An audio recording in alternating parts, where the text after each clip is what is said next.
Hello friends, welcome to my channel. Friends, आज हम पाजिब कहानी का सारांश पढ़ेंगे। पाजिब जैनेंद्र कुमार जी द्वारा लिखी गई एक बाल मनोवैज्ञानिक कहानी है।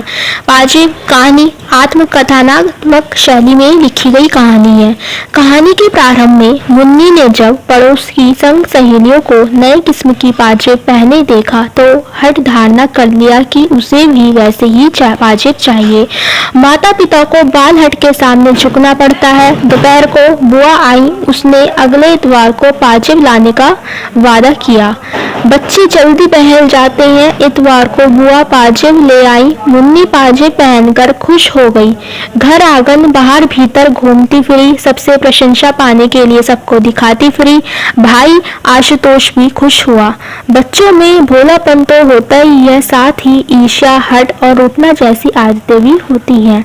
आशुतोष ने साइकिल की फरमाइश कर डाली। बुआ ने जन्मदिन पर साइकिल दिलाने का वादा किया तो वह मान गया।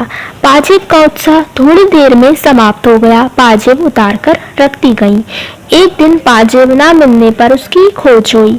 माता पिता ने बंसी नौकर पर शक किया। जब उसने इनकार कर दिया कि उसने पाजिब नहीं ली तो बेटे आशुतोष पर शक किया।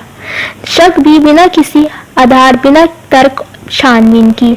आशुतोष अचानक प्रश्नों की बौछार से बचने के लिए कुछ उत्तर देता, कभी कुछ। वह डांट और मार से बचना चाहता था। पिता सच उगलवाने के लिए साम दाम दंड भेद सभी नीतियां अपना रहे थे। बालक तन के कोमल और मन के पवित्र होते हैं, वह झूठ बोलने में माहिर नहीं होते।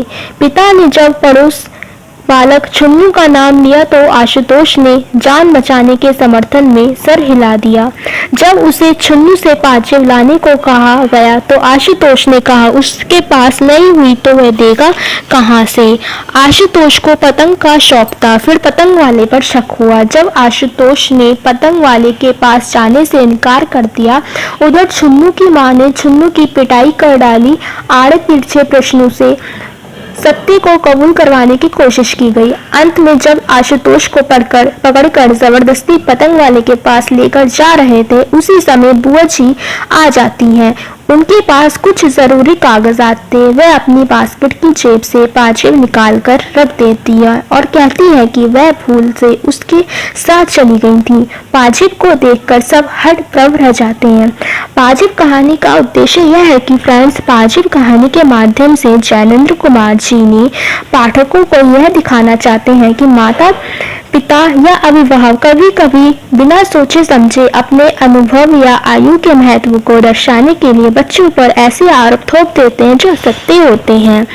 बच्चे भय के कारण उन्हें स्वीकार कर लेते हैं। उन्हें स्वयं भी दुख होता है, लेकिन अपने बड़ों के सामने वे व्यक्त नहीं कर पाते हैं।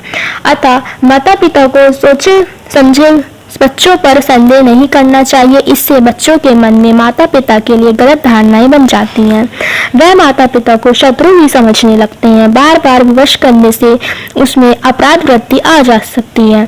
खोई पाजिब आशुतोष की बुआ के पास मिलने पर माता पिता हतप्रभ रह गए, पर आशुतोष को कोई खुशी नहीं हुई क्योंकि वह उस अपराध की इतनी सजा पा चुका था जो उसने किया ही नहीं था। इस प्रकार पाजिब बाल मनोवैज्ञानिक के चित्रण के साथ बच्चों के बिना सोचे समझे शक करने वाले माता पिताओं पर एक व्यंग्य है। तो कैसी लगी आपको ये वीडियो? अगर आपको ये वीडियो मेरी अच्छी लगी है तो प्लीज कमेंट करके बताना, ताकि मैं आप लोगों के लिए और अच्छी वीडियो बनाऊं। तब तक के लिए धन्यवाद। बाय।